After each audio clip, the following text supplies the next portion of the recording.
vamos a trabajar en el día de hoy otro tema sobre la Eucaristía.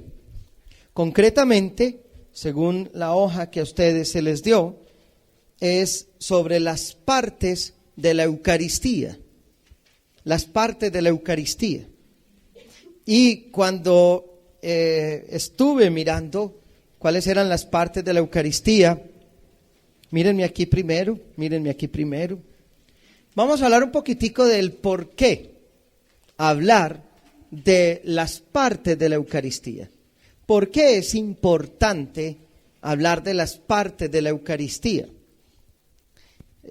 Cuando uno compra un electrodoméstico, compra un reloj, uno siempre pregunta por el manual de funcionamiento. El manual de funcionamiento es importante. Usted compra un televisor y siempre pide, ¿y el manual? Porque si usted no tiene manual, se pierde. Usted no aprende a manejarlo.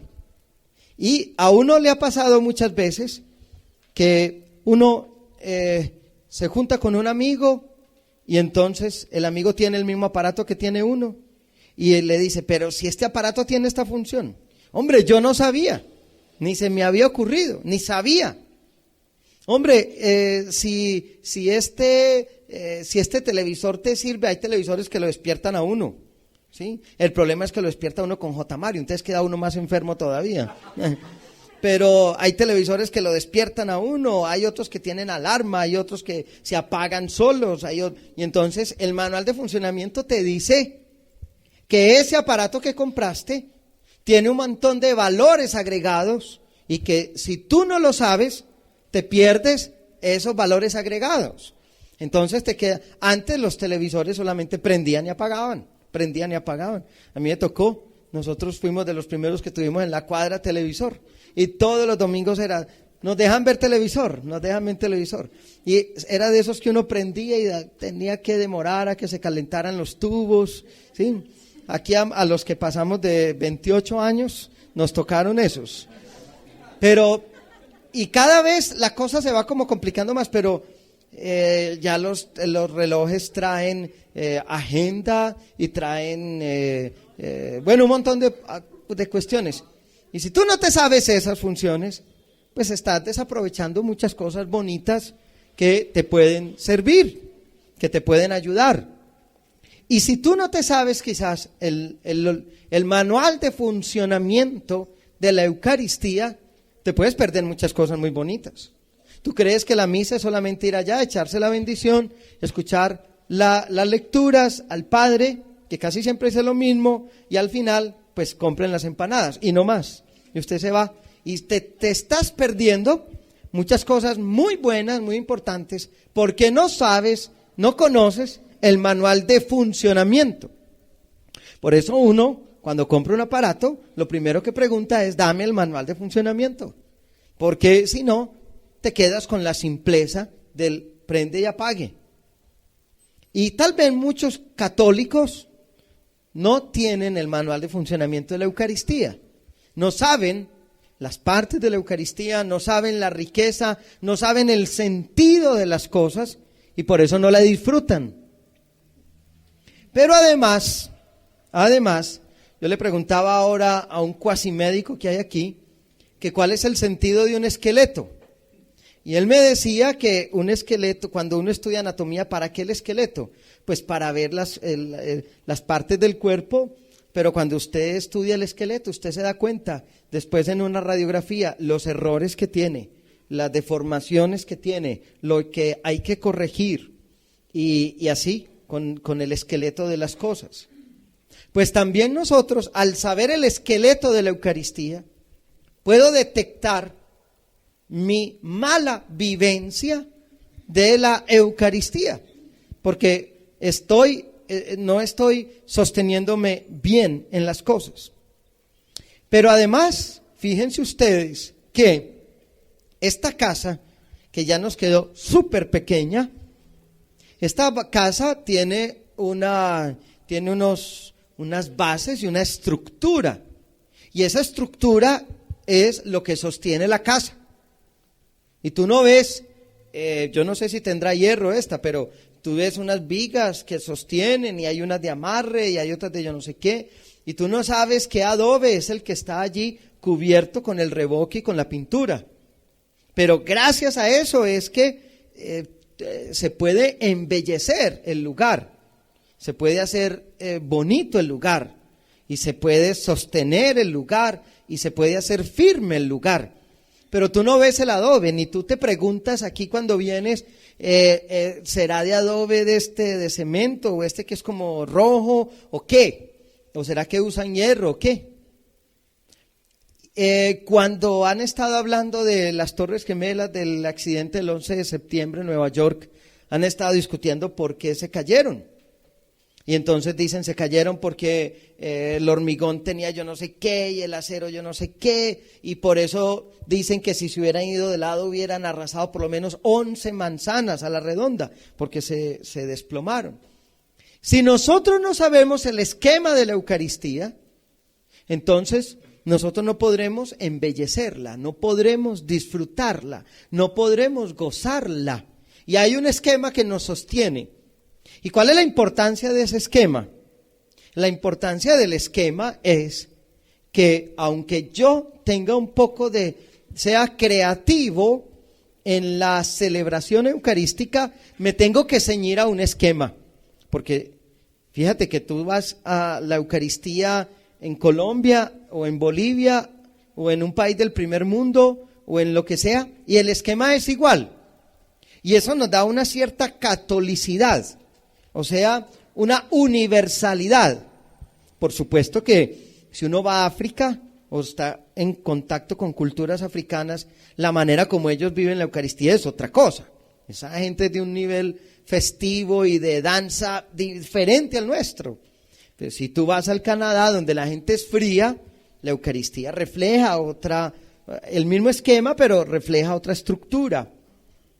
De tal manera que descubrir el esquema, descubrir el esqueleto, nos ayuda a valorar muchas cosas, a vivirlas, a sostenernos, nos da como un soporte, nos da un soporte. Y me parece que por eso es importante que nosotros hoy tengamos muy claro cuál es el esquema de la Eucaristía. Viendo el esquema de la Eucaristía, hace 8 días hablé como de la teología de la Eucaristía.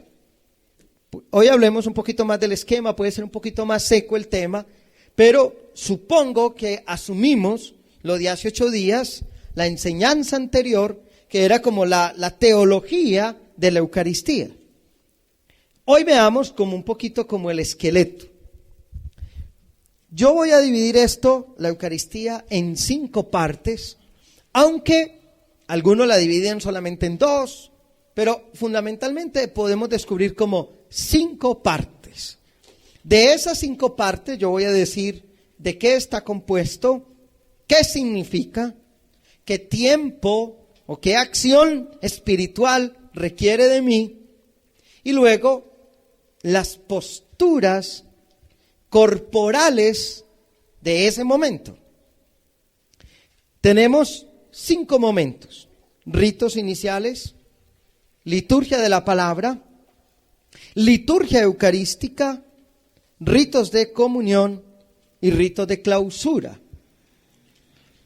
Fíjense ustedes que la Eucaristía va como en un crecimiento.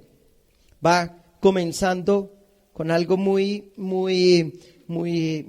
tranquilo, muy sereno, luego la parte fuerte, luego la comunión, y ahí como que termina. Pero no termina en caída, sino que la Eucaristía lo deja a uno como en alto. Y ya vamos a ver por qué la Eucaristía lo deja a uno en alto. En lo que llamamos ritos iniciales, tenemos la procesión de entrada. Cuando celebraba en San Miguel Arcángel, recuerda ustedes que entraba desde atrás con todos los ministros, con los danzantes. En realidad, la procesión de entrada indica el carácter itinerante de la iglesia, el carácter itinerante, la iglesia que se congrega, la iglesia que viene. Así como usted viene de su casa, entonces nosotros vamos al altar, Lo que pasa es que muchas de las iglesias, de los templos nuestros, la sacristía está a un ladito del altar, o algunas veces detrás, cuando quizá la sacristía, pues la procesión de entrada donde el sacerdote se reviste, debería estar en la parte de atrás para que el sacerdote venga, porque indica que vamos hacia el Señor. El Señor es el altar es signo de Jesús. Por eso el altar generalmente es de una roca, de una piedra, de mármol. Generalmente los altares son de una roca, de mármol. Tienen una piedrita pequeña en un costado que se llama ara, que es donde se consagra, porque un altar se consagra. Entonces el obispo viene, echa aceite, echa un ungüento especial y se consagra ese altar. Pero el altar debe ser de una roca maciza, firme, o debe ser de una madera finita, cachezudita. Eso no le vaya a poner triplex, ¿cierto? Eso no le puede, porque tiene que ser una cosa que el altar indica a Jesucristo, es decir, Jesucristo es sólido. Él es la roca firme, la piedra angular que desecharon los arquitectos, dice la misma palabra. Entonces, el altar es signo de Jesucristo. Por eso cuando los sacerdotes venimos hacia el altar, hacemos una genuflexión delante del altar y luego lo besamos. Y le hacemos la genuflexión y el beso al altar. ¿Y para qué se besa al altar? ¿Y para qué se hace genuflexión al altar? Porque el altar, la mesa donde se celebra, es signo de Cristo. Entonces yo no le hago genuflexión al altar, sino a Jesucristo simbolizado en el altar. A Jesucristo simbolizado en el altar. Por eso nosotros vamos en procesión. En la liturgia, usted y yo debemos hacer 2 procesiones fundamentales en la iglesia. 2 procesiones. Una procesión, cuando usted y yo nacemos y nos van a bautizar, lo lógico es que el sacerdote debe recibir a los niños que van a ser bautizados afuera de la iglesia. Hay que recibirlos afuera de la iglesia, en la calle. Lo que pasa es que como ya son tantos y hay tanto novelero y están los fotógrafos que estorban tanto, entonces hay que cambiar el esquema. Pero hay que recibirlos afuera porque el bautismo es la entrada a la iglesia. Y los niños que no están bautizados no hacen parte de la iglesia. Entonces hay que recibirlos. Entonces viene el sacerdote adelante y vienen los niños detrás. Cuando yo lo he hecho con grupos pequeños lo hago así. Es la entrada a la iglesia. Pero el día que usted se muera, el día de sus exequias, el sacerdote vuelve a sacarlo a usted de la iglesia. En el momento del bautismo el sacerdote entra de primero y todos los niños vienen detrás, como el sacerdote jalando para la iglesia. Cuando usted lo sacan el día de las exequias, entonces va primero el ataúd y después el sacerdote, como diciéndole, váyase. ¿Sí? Es una despedida, es la despedida. Ustedes no se han dado cuenta de un detalle. En un ataúd, cuando una persona muere y lo ponen en el ataúd en la iglesia, lo ubican según la posición de la iglesia. Si usted es laico, se supone que ustedes están aquí. Entonces, la cabeza del muerto debe dar para el lado de allá y las patas para el lado del altar. Pero si usted es sacerdote, es distinto. La cabeza no está para allá, sino que la cabeza está para allá. Cuando uno es sacerdote, lo ponen distinto. La cabeza mirando al altar y las extremidades mirando para afuera, porque mi posición en el templo era allá. ¿Sí? Eso uno no le para bolas, pero tiene significado. Entonces, la procesión indica que venimos, que nos congregamos. Indica el carácter itinerante. Por eso la comunidad está toda de pie. En ese momento hay que estar de pie. Porque indica que ojalá todos pudiéramos caminar hacia el altar. Pero como somos tantos, no podemos. Entonces el sacerdote y los ministros lo hacen por toda la comunidad. Pero la comunidad viene en ese momento de pie como diciendo, en esos que están entrando, estoy entrando yo al Señor. Luego viene, ahí se va entonando el canto de entrada, que debe ser un canto para congregar, un canto que hable de que somos iglesia. El saludo al altar, el beso al altar, la incensación, se echa incienso. ¿Para qué se echa incienso? El incienso es un signo de bendición y de oración, porque el símbolo es este: así como el humo sube, que suba mi oración hacia ti, y así como el suave y agradable olor del incienso, así debe ser mi vida.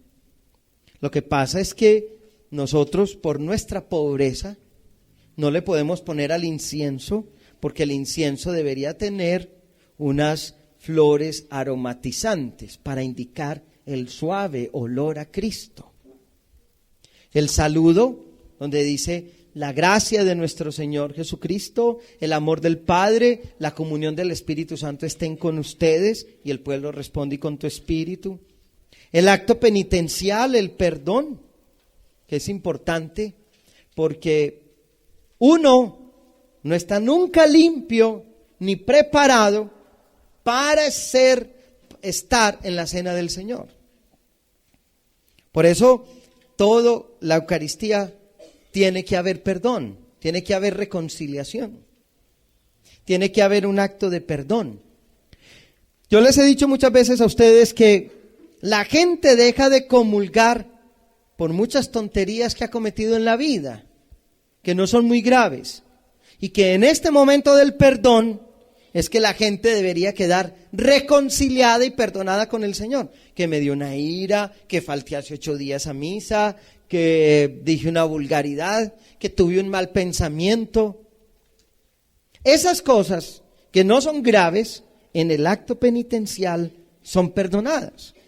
Lo que pasa es que, como les he explicado algunas veces, los sacerdotes decimos: hermanos, arrepintámonos ahora de nuestros pecados. Yo confieso ante... Entonces no le damos tiempo a la gente ni de pensar.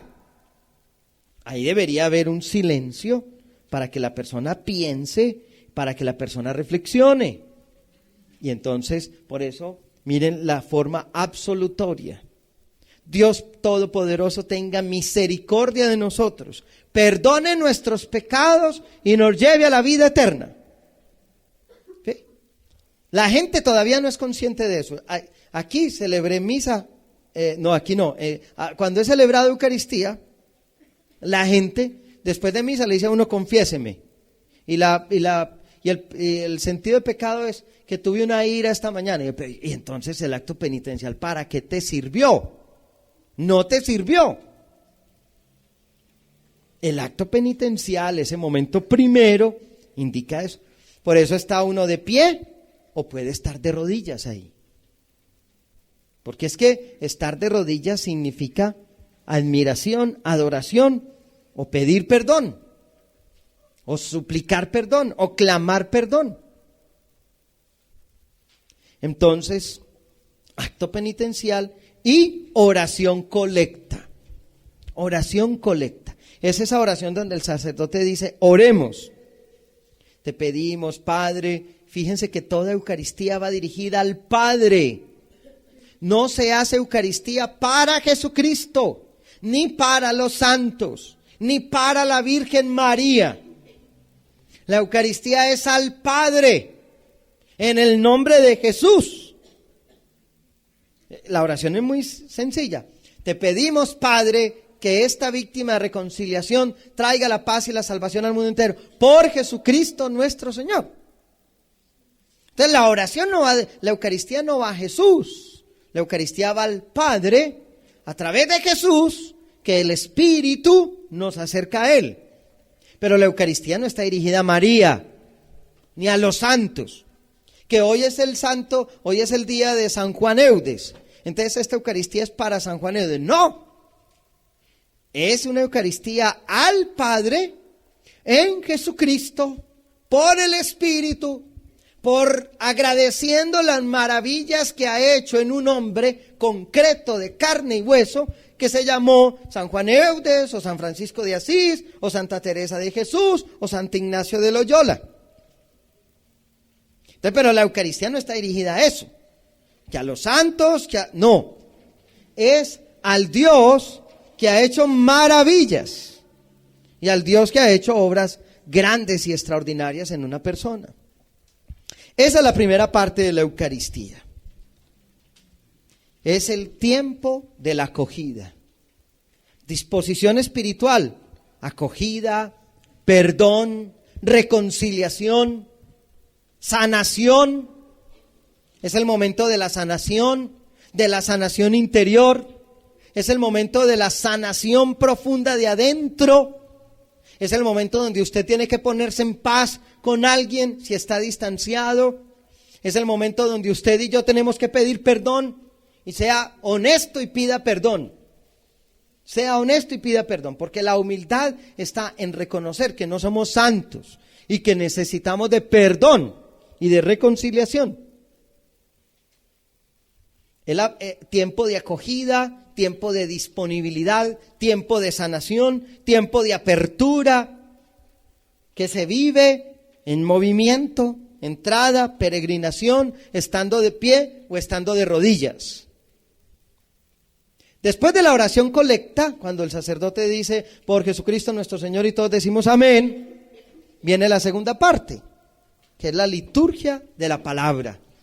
Tiempo de escucha, tiempo de oír al Señor.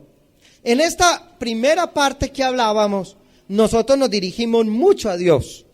Le pedimos perdón, le cantamos, le alabamos y le oramos. En esta segunda parte, el Señor nos habla. Es la dinámica de la escucha. Entonces viene primera lectura, salmo, segunda lectura si es fiesta, aleluya y evangelio. En día de semana solamente primera lectura, salmo y evangelio. En tiempo de fiesta, domingo, solemnidades especiales, primera lectura, que generalmente es del Antiguo Testamento, salmo, que generalmente debe ser cantado.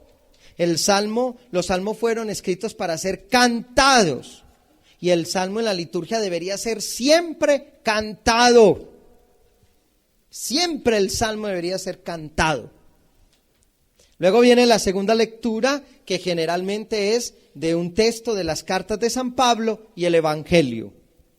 Generalmente la liturgia de la iglesia, porque la iglesia no fue boba, no buscó lecturas así porque sí, sino que trató de buscar como una coincidencia entre el Antiguo y el Nuevo Testamento especialmente, porque el Antiguo Testamento debe ser leído desde el Nuevo, no al revés. El Antiguo Testamento necesita que tenga una lectura cristológica.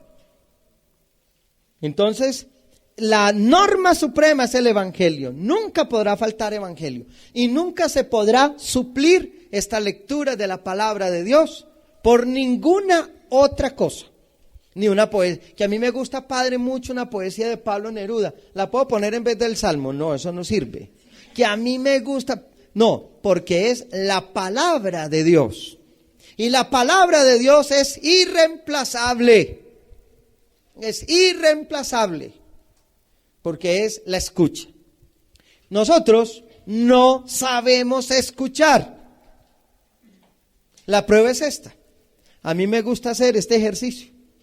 Cuando hago la lectura, le pregunto a la gente del evangelio, hermano, levanten la mano realmente los que saben el evangelio que acabo de proclamar. ¿De cuál evangelio fue proclamado? Porque cuando se habla de la palabra, se habla de proclamar, no de leer. Porque yo leo cualquier hoja. La palabra de Dios en la liturgia no se lee, se proclama. Y uno le pregunta a la gente, ¿de qué evangelio está proclamado este? La gente no sabe, el 98.9% no saben. Y el otro 1.1% les da pena levantar la mano. Pero la gente no sabe si es de Mateo, si es de Lucas, si es de San Juan. No saben. Porque nosotros no somos una cultura que sabe escuchar. Porque inclusive en este momento que yo le estoy hablando, usted está pensando que mañana, que va a llevar de fiambre al colegio, a la universidad, o que tiene que ir a planchar un uniforme, porque nosotros no somos capaces de escuchar y no tenemos capacidad de concentración. No somos capaces de concentrarnos ni de escuchar. Somos muy buenos para hablar, pero muy malos para escuchar. Y esta segunda parte es el ejercicio de la escucha. Yo recuerdo que una vez estuve predicando en México y me impresionó tanto una cosa, que cada lectura la leían 7 veces porque era el número de la perfección. Primera lectura, 7 veces. Primera lectura, y pasaba otro lector. Y yo, ¿por qué pasó aquí? 7 veces. Pero es que es más importante la lectura de la palabra que la homilía del cura. Lo más importante es la palabra. Es más importante la palabra que la homilía del cura. Muchísimo más importante. El evangelio lo leyó el cura allá, después lo leyó el diácono y después me lo hicieron leer a mí. Y es que la palabra, mire, San Pablo dice que la fe viene del oír. Escúchenme eso. San Pablo dice, la fe viene del oír. De tal manera que si yo lo que oigo es palabra de Dios, la fe que se me suscita es la de que me produce la palabra de Dios. Este es el tiempo de la escucha. Es el tiempo de dejar que la palabra me interpele, me cuestione, me interrogue, me aclare.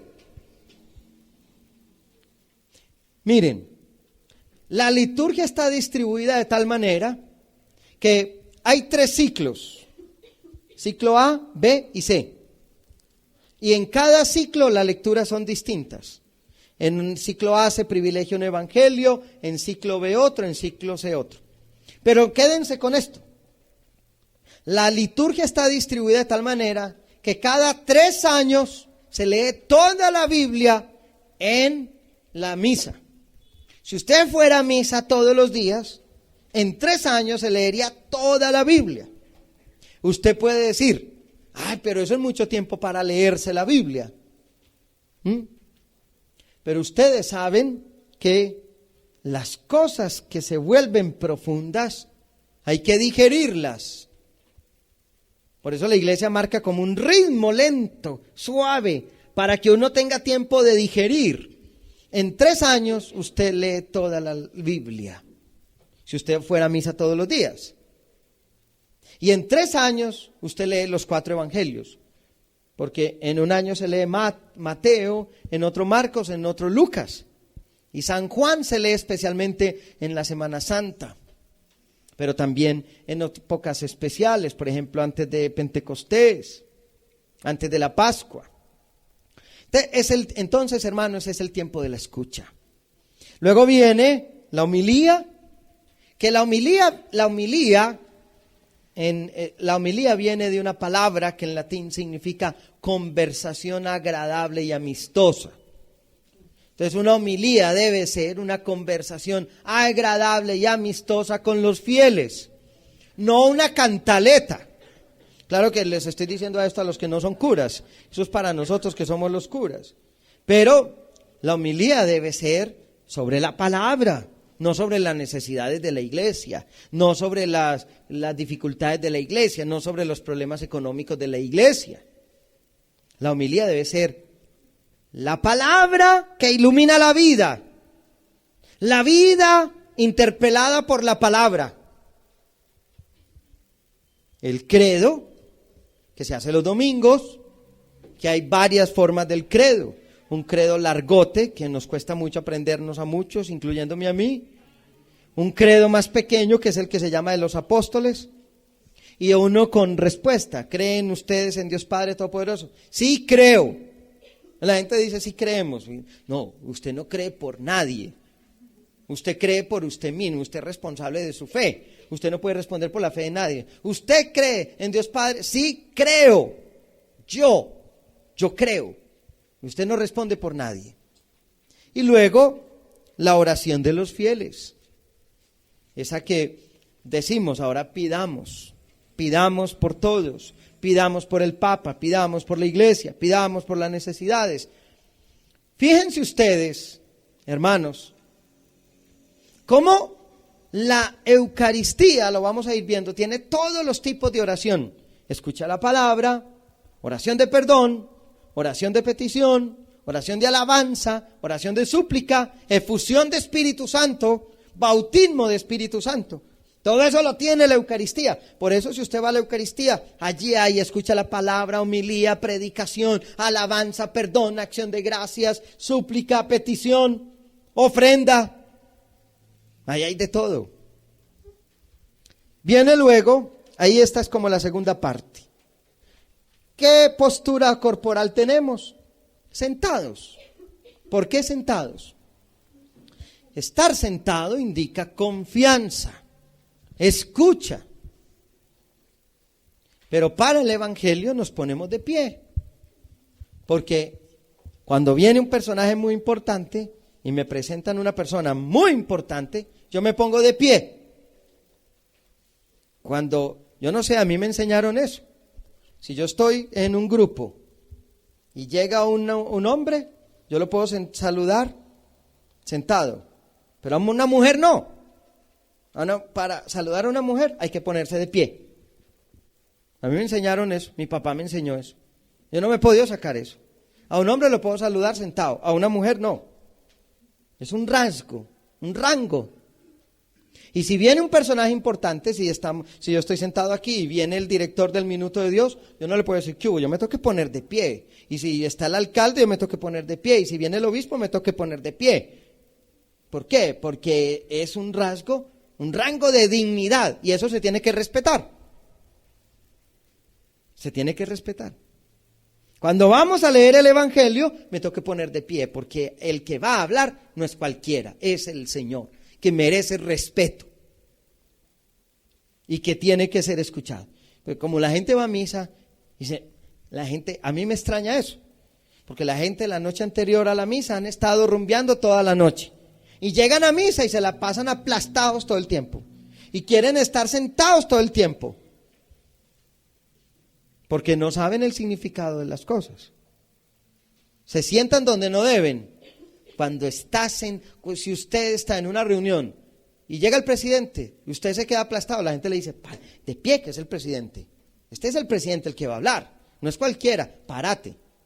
Pero la gente, como el Evangelio no le importa, ni le va ni le viene, porque la gente va a misa a cumplir. No se sientan, no se arrodillan, en fin. De pie. Tiempo de la escucha. Luego viene la tercera parte, liturgia eucarística. Ofrendas. ¿Cuál es el sentido de la ofrenda? Uno ve, por ejemplo, que en determinadas Eucaristías le ofrecen a Dios un montón de cosas que yo no he podido entender para qué se las ofrecen a Dios, porque si uno está en un colegio, le ofrecen a Dios balones en la procesión de ofrenda, y si está con unos campesinos, le ofrecen hachas y machetes, y bueno, tiene el sentido de ofrecer lo característico de la vida, lo característico de la vida. Cuando yo estaba predicando en México me impresiona una cosa, y es que la procesión de ofrendas le traen al obispo o al presidente de la asamblea, le traen los dones. Y los dones se extraen canastas llenas, pero llenas de frutas y de riqueza. Porque es la manera de indicar que la tierra se trabaja y que la tierra está llena de riqueza. Y claro, eso se lo dan al cura, todo eso es para el cura, ¿cierto? Porque es el presidente de la asamblea. Pero es una manera de reconocer la riqueza, la gratitud, pero ofrecerle a Dios. Y en ese momento se recoge la ofrenda y la ofrenda debería ofrecerse, la ofrenda económica, lo que se recoge económicamente. Porque es la manera de decir, todos ponen. Ustedes han jugado ese jueguito del trompo. Pon uno, pon dos, yo no es que toma todo. Y hay una partecita del juego que es todos ponen. Entonces, eso era más rico jugar de trompito. Todos ponen, uno salía pelado. Pero en esa parte de la Eucaristía, todos ponen.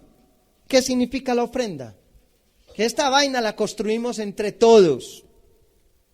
Y cuando uno ofrenda, reconoce que todos ponemos. Pero cuando uno ofrenda, hermanos, uno aprende a ser libre frente al dinero. El dinero es de las cosas que más apego nos producen a los seres humanos. Las cosas que más apego nos producen a los seres humanos es el poder, el sexo, el dinero. Esas son las tres cosas que producen al ser humano más apego, con sus variantes. El dinero es uno de los apegos mortales del hombre. Y cuando hay ofrenda, es una manera de decir, soy libre, no dependo del dinero. Porque usted le da a la iglesia de gratis, a usted no le están dando nada, porque a nosotros nos ha acostumbrado el mundo moderno, que usted paga lo que adquiere, un bien, usted adquiere un bien, o usted paga por un servicio. Allí no se está dando ningún servicio. Es el sentido de la gratuidad, es el sentido del compartir. Es el sentido de dar, Y yo creo que eso a uno se lo enseñan desde chiquito. Porque así como mi papá me enseñó eso, mi papá que nos llevaba a misa todos los domingos, quisiéramos o no, nos daba cada uno. Tú vas a dar tanto, tú vas a dar tanto. Y nosotros los primeros días nos lo escondíamos, mi hermanita y yo en el bolsillo, y a la salida comprábamos recortes. Pero mi papá nos pilló. Pero es una manera de enseñar a compartir. Yo no sé si por eso yo soy tan bueno para motivar la ofrenda. En serio. Porque mi papá me lleva a la iglesia y me dice, cada uno va a dar esto, cada uno va a dar esto, cada uno va a dar esto. Y en mi casa todos cuando vamos a misa, todos damos. Porque así nos educó mi papá. Todos ponen. Es decir, esto es de todos. Y es una libertad frente a lo económico. Es una libertad frente al dominio del dinero, porque el dominio del dinero es tremendo, es una tiranía la que ejerce el dinero. Lavatorio, el sacerdote se lava las manos para estar signo de que él se purifica. Dice, oremos hermanos, para que este sacrificio mío y de ustedes, y luego viene la plegaria eucarística. Yo no les voy a decir cuántas son, yo me las sé todas de memoria, son 4, largas. Pero es pidiendo al Padre que esta ofrenda la convierta en su presencia. Se canta el santo, se hace la epiclesis que dice ahí, que es epiclesis. Es esa parte donde el sacerdote dice, te pedimos que por la acción del Espíritu Santo, este pan y este vino se conviertan en el cuerpo y en la sangre de tu Hijo. Porque si no fuera por la acción del Espíritu Santo, esa vaina no resulta. Eso que nosotros llamamos transustanciación. Que el pan se convierte en el cuerpo y el vino en la sangre, eso es una acción típica del Espíritu Santo. Institución de la Eucaristía y luego se pide por los difuntos, por el Papa, por el obispo del lugar. Fíjense ustedes que después de la palabra, este es el tiempo de Dios, de la llegada de Dios, de la presencia de Dios en la Eucaristía. Por eso uno lo vive de pie, porque es la llegada del Señor. No es tan correcto estar arrodillados en la consagración. La gente dice que es muy piadoso, que es muy bonito. Yo les he comentado a ustedes que los primeros cristianos no se arrodillaban en la Pascua. Los primeros cristianos siempre estaban de pie en la Pascua y no se arrodillaban en esta parte. ¿Por qué? Porque estar de pie significa admiración y resurrección. Cuando el Señor levanta, sana a uno, dice, y el Señor levantó al hermano de Marta y María, a Lázaro, lo levantó. Y nosotros decimos, seremos levantados con poder. ¿Qué significa? Significa ser levantado, significa ser resucitado. Yo ya no peleo con la gente porque traté de enseñarle a la gente que lo más bonito no era que hay que arrodillarse, que es un acto. Los primeros cristianos no se arrodillaban, sino para pedir perdón, porque era un signo de postración en la tierra. Lo más real es estar de pie. Pero bueno, entonces hay una parte de pie, arrodillados. Luego viene el rito de la comunión, el Padre Nuestro, el saludo de la paz, la fracción del pan, la comunión, el silencio de la oración. Fíjense una cosa, que este es el tiempo de la fraternidad. ¿Sí?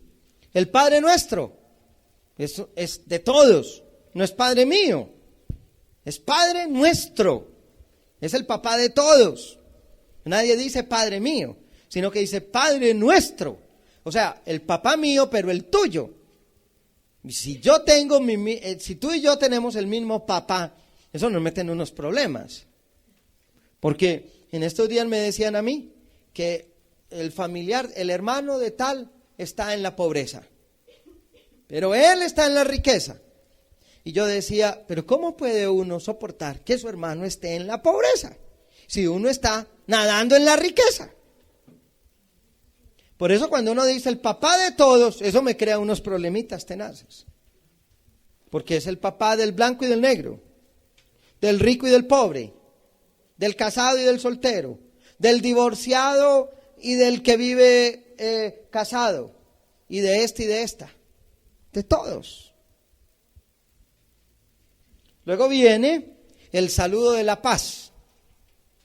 Pero el saludo de la paz como se vuelve a veces una recocha y la gente lo utiliza para hablar que cómo estás, que qué has hecho, que oh querida, bien o qué, cómo estás de linda, te teñiste, qué belleza, cómo estás de bonita, qué hay, y tu papá dónde está. Y entonces el saludo de la paz se nos volvió la recocha de la misa. Y el saludo de la paz es la paz sea contigo y con tu espíritu. Y con tu espíritu. Recibe la paz. Fíjense que es el tiempo de la fraternidad, de la hermandad, de tocarme con el otro. Yo digo esto de tocar porque es que hay gente que no le gusta dar la paz porque no le gusta como que me unto. Van a la misa porque es mi relación directa con Dios. La misa no es relación directa con Dios, porque mire lo que vamos viendo, mire a dónde nos lleva. Es el tiempo de la fraternidad, de la comunión, de tú comes el mismo pan que yo como, tú te comes el mismo pan que hay en la mesa. Yo lo expliqué el domingo en el Congreso. Esta es la fuente de la unidad, porque bebemos de la misma copa y comemos del mismo pan y partimos del mismo plato y de la misma mesa. Y ustedes saben, siéntese. Por eso cuando uno está peleado con el papá, la mamá, un hermano, la esposa, el esposo, usted no se sienta a la mesa con él, porque sentarse a la mesa con una persona con la que uno está enojado es lo peor que hay.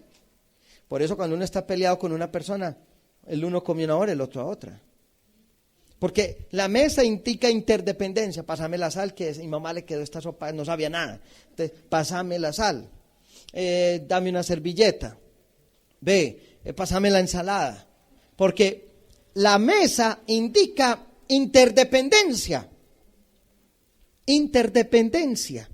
Y por eso la mesa o es circular o es cuadrada, donde nos vemos las caras. Nos vemos las caras. Nos vemos las caras. Entonces la mesa indica comer todos, ser capaz de hablarnos, ser capaz de compartir, ser capaz de estar juntos. Y la Eucaristía es eso. Aunque seamos muy distintos y tengamos opciones muy distintas en la vida y ocupaciones muy distintas, comemos del mismo pan y de la misma mesa y del mismo altar. Y esa es la fuente de la unidad. Pero eso nos cuesta entenderlo, a la gente le cuesta entender mucho eso, porque la gente, la acción comunitaria la vuelve acción individualista. Entonces ustedes han visto que la gente va a las iglesias, a los templos, y si hay 20 personas, hay uno por banca. Porque la gente no se quiere untar del otro, no se quiere untar. ¿Sí? O pasa como en los buses, de verdad, que la gente ocupa primero las bancas de la ventanilla. ¿Sí? Pero qué difícil, cuando yo estaba en San Miguel, hacía a la gente subir alrededor del altar, qué difícil era. Yo sí hacía una jugadita un poquito fea, yo no sé, un día me tocó confesarme con eso, el cura me dijo que no era pecado. Pero yo usaba micrófono y le decía a la gente, suban al altar, alrededor del altar. Esa iglesia tan grande, y los que se quedaban abajo, yo no usaba micrófono. O sea que no me entendían nada. Porque si no quieres participar con nosotros, no tienes derecho a oír. Era mi mensaje subliminal. Si no quieres estar con nosotros alrededor del altar y untarte de nosotros, quédate abajo y no oigas. Porque la gente va a la iglesia y no se quiere untar. La gente va a la Eucaristía y no se quiere untar. Y quiere cada uno que su metro cuadrado intocable. Este es mi espacio. Este es mi espacio. Cuando yo empecé la misa en San Miguel, pues me tengo que referir a eso. Cuando yo me paraba en la puerta a saludar a la gente se pasaba para la otra puerta. No les gustaba que el cura lo celebrara, porque pensaban que tal vez le iba a vender una boleta para la rifa del carro, que yo no sé qué. Y la gente, ya después la gente fue entendiendo de que sí, nos está saludando el Padre. Pero al principio la gente se iba para la otra puerta. Porque a la gente no le gusta, la gente entra pero volada a la misa y no le interesa nada del lado.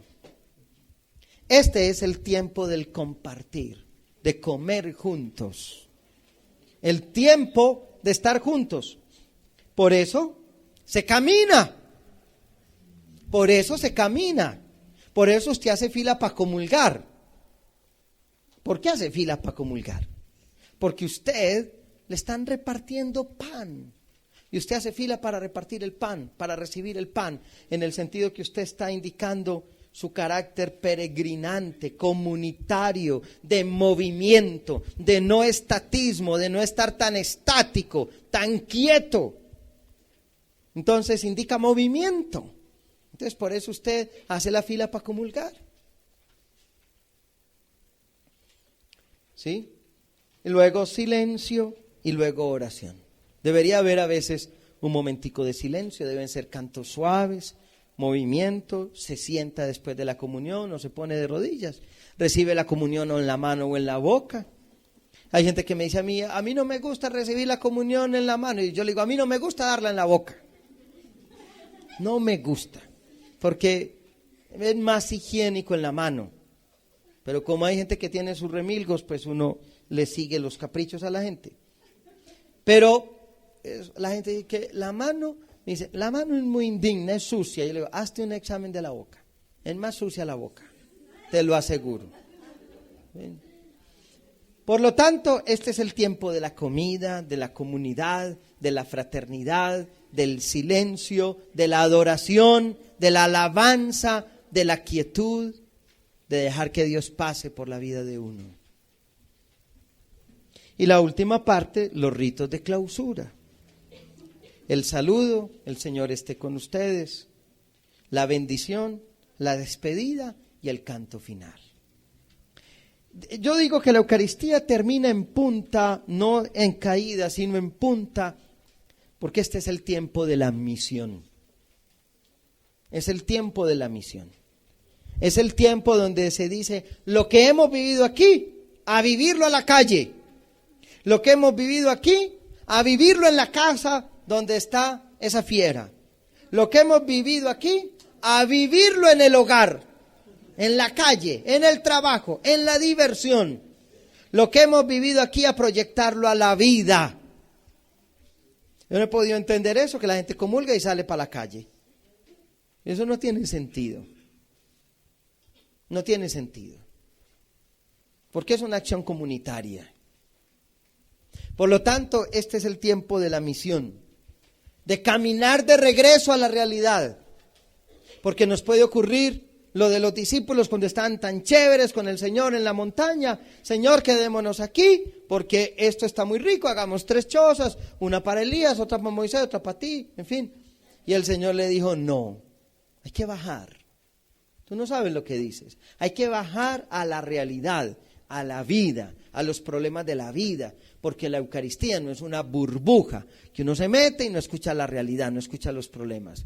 Este es el tiempo de ir a la realidad, de meterse otra vez en la realidad, habiendo escuchado la palabra, habiendo sido interrogado por la palabra, habiendo orado, adorado, alabado, habiendo pedido perdón, habiendo escuchado, habiendo cantado. Tengo que volver a la realidad, a eucaristizar la vida, a hacer de la vida una experiencia de acción de gracias. Ese es el sentido de la Eucaristía. Bien, yo les recomiendo a ustedes 3 libritos, 3. Uno del padre Diego Jaramillo que se llama Palabra y Pan, del Minuto de Dios, que explica cada parte de la celebración. Es bien bonito, eso lo vendemos acá. Luego hay otro del padre Diego Jaramillo que se llama Tomad y Comed, que ya no es una explicación de cada parte de la Eucaristía, sino que explica por qué la Eucaristía es una fiesta, por qué la Eucaristía es un sacrificio, por qué la Eucaristía es memorial, por qué la Eucaristía... Bueno, ese trabaja como esos tópicos. Y está el del padre Robert de Grandis, Curación a través de la misa, también del Minuto de Dios. Este libro, Curación a través de la misa, muestra el poder curativo de cada parte de la misa, el poder curativo, sanador de cada parte de la Eucaristía. Tenemos aquí las 5 partes de la Eucaristía. De esto que les he dicho, ¿tienen alguna pregunta o duda? Escucho algunas preguntas, dudas sobre esto que he dicho, sobre las partes de la misa. Recuerden la filosofía, si yo conozco las partes, la puedo embellecer, sé qué parte está débil. Si conozco bien el manual de funcionamiento, le puedo sacar más gusto a lo que se me está dando. Y eso es un don para todos, no solamente para ti, sino que es un don para todos. El poder disfrutar y amar y gozar la Eucaristía. Sí. Por ejemplo, en el momento de la elevación, ¿cómo qué es lo que uno más le debe pedir a Dios que lo ilumine? Nada. No le debe pedir nada. En la elevación, adore. La elevación no es para pedir. Me gusta mucho su pregunta. La elevación no es para pedir, es para adorar. Entonces, que allí está presente el Señor. Adore, no pida. Adore, contemple, disfrute, alabe. Es para adorar ese momento, no es para pedir.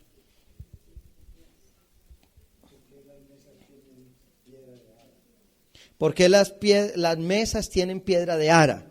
Porque es la manera de decir, aquí hay algo distinto, está consagrado al Señor. Es un altar consagrado.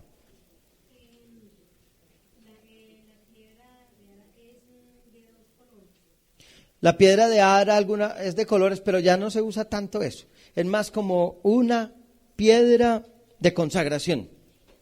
Es consagrar todo el altar. Por ese pedacito queda consagrado todo el altar. Nos recuerda el Antiguo Testamento, donde se ofrecía el sacrificio del Cordero. Sí. ¿Qué tan importante es el Padre? El Padre es muy importante, pero el Padre es un vidrio que debe transparentar a Jesús. El sacerdote es muy importante, porque por supuesto que si el sacerdote no se le entiende, no quedó a gusto. Si no hay un buen parlante, no quedó a gusto.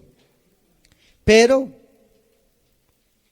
trate no de buscar al celebrante, trate de quedarse con Jesús, al pedir perdón, al escuchar su palabra, al fraternizar con los hermanos, al recibir a Jesús, al irse al testimonio y la misión.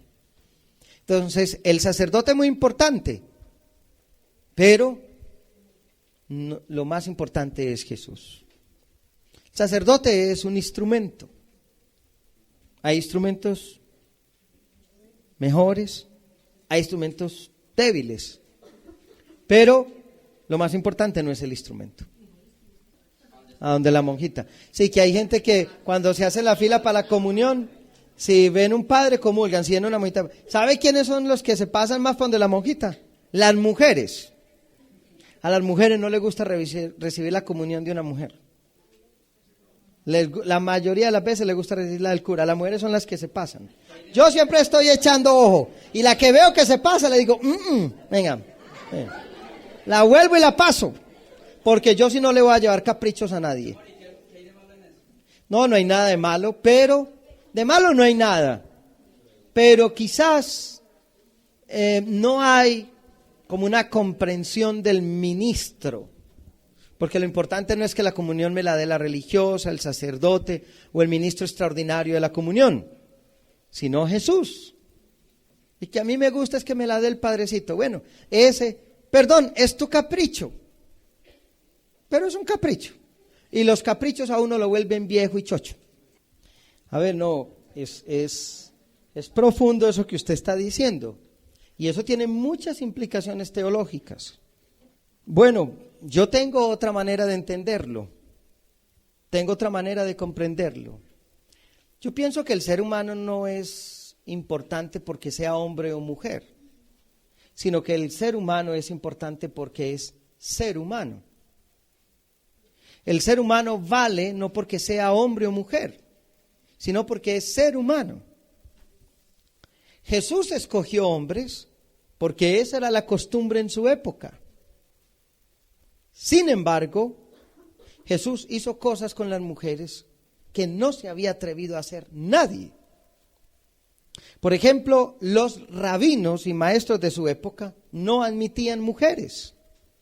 Jesús admitió mujeres en su escuela.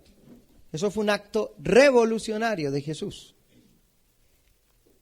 Lo que quiere decir que Jesús aceptó la costumbre de la época, pero introdujo una innovación. ¿Sí? En los evangelios está muy claro, lo seguían muchas mujeres. Entonces Jesús permitió que lo siguieran muchas mujeres. Eso no lo habría hecho un rabino judío por nada del mundo. Porque para los rabinos judíos la mujer sirve para cocinar, para tener hijos, y es un acto impuro por sus periodos de menstruación. Jesús suprimió esto. No sé si es machista o no, no me gusta que utilicen esos términos. Eso es algo mucho más profundo. Entonces Jesús cambió esa mentalidad. ¿Podríamos nosotros seguir cambiando? Es la pregunta. Si Jesús inició un cambio, ¿podríamos nosotros seguirlo? ¿Por qué parece que nosotros a veces vamos para atrás en ese punto? Yo creo que una mujer es tan digna de distribuir al Señor como un hombre, creo yo. No encuentro nada que vaya en contra de que una mujer lo dé. Por supuesto que yo no le digo a la primera mujer u hombre que estén allí, ven y ayúdame a repartir la comunión. La iglesia le hace un proceso, una formación, una catequesis. Averigua la vida. Yo no le doy el ministerio de distribuir comunión a una persona que yo sé que es un borracho o una borracha. Por supuesto que no. Averiguo la vida. Y yo cuando tuve ministros extraordinarios de comunión sabía quiénes eran. Puede que a uno se le escapen muchas cosas. Pero no veo que haya algo en contra. No, la dignidad no está en que sea hombre o mujer. La dignidad está en que ser hijo de Dios. Al futuro, ¿podría haber mujeres sacerdotisas? Desde este punto de vista que yo estoy diciendo, yo diría, puede. No sé. Por eso les digo, teológicamente no hay nada en contra. El argumento que se utiliza algunos sectores es que Jesús escogió solo hombres para determinadas funciones. Bueno, no sé. Yo conozco mujeres que estoy seguro serían mejores párrocas que muchos párrocos. Eso no tiene nada que ver con el sexo. Eso tiene que ver con mi calidad de vida. Pienso yo, pero eso no es dogma de fe. La iglesia dice que no, lo aceptamos por así ahora.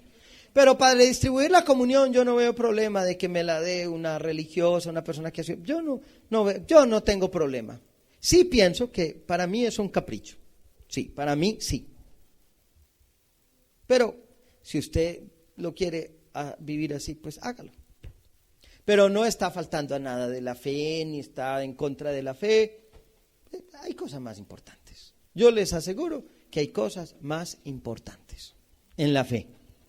Nosotros en la iglesia nos hemos puesto a pelear, que si las mujeres deben llevar manto o no, que si deben comulgar en la mano o no, que si la comunión le da un hombre o una mujer. Y dice, Dios no se enfrasca en esas pendejadas, esas bobadas, nos enfrascamos nosotros. Nosotros nos enfrascamos en esas bobadas. Dios está preocupado por un niño que va a ser abortado. Dios está preocupado por una viejita que duerme en la calle muerta de hambre. Dios está preocupado por un muchacho o una muchacha que tienen SIDA y todo el mundo los margina. O Dios está preocupado por nosotros, que marginamos a una persona porque vive de otra manera distinta como vivimos nosotros. Pero Dios no nos va a rechazar si recibimos la comunión en la mano o en la boca. A nosotros cuando lleguemos al cielo, Dios no nos va a decir cuántas en la boca, cuántas en la mano, cuántas de una mujer, cuántas de un hombre. Dios no te va a preguntar eso, creo. Yo creo que Dios te va a preguntar, ¿amaste o no amaste? ¿Perdonaste o no perdonaste? ¿Ayudaste o no ayudaste? Porque cuando dijo Jesús que iban a separar a unos de otros, en el capítulo 25 de San Mateo, no dijo los que comulgan con la mano o con la boca, los que se ponen manto no se lo ponen, sino, me diste de beber cuando tenía sed, me diste de comer cuando tenía hambre, me vestiste cuando estaba desnudo, me visitaste cuando estaba en la cárcel. Esa sí es la preocupación fundamental de Dios, el ser humano. Pero perdónenme esto que voy a decir, lástima que esto esté quedando grabado, este pedazo. Pero cuando el ser humano no tiene preocupaciones fundamentales, se preocupa por lo superfluo. Y Dios es un hombre muy ocupado, un ser muy ocupado, para estar preocupado si este me recibió en la mano o en la boca y ¡pum! Dios tiene cosas más importantes que resolver. Creo, yo no soy Dios, puede que me equivoque. Pero yo sí creo que Dios tiene cosas más importantes que resolver. Pero nosotros nos preocupamos por otras bobadas, porque nosotros somos distintos a Dios. Ojalá nos pareciéramos más a Dios. Yo creo que Dios se preocupa más por la justicia. Nosotros somos capaces de matarnos si una mujer va con escote o no a la misa. Pero no somos capaces de matarnos por saber si esa mujer vino con el estómago vacío a la misa. Eso, para mí, sí es lo fundamental. Ya el escote es relativo. Eso es un convencionalismo social. Porque Jesús dijo, el problema no está afuera, sino adentro. Entonces, el morboso es el que lo ve. Ese es el morboso. Pienso, ¿no? No sé. Se me ocurre decir eso en este momento. Ese es mi pensar. ¿Usted no está de acuerdo conmigo? Esto no es materia de fe, perdónenme. Pero yo sí creo que Dios tiene cosas más importantes por las cuales preocuparse. Así que este es el sentido de la Eucaristía.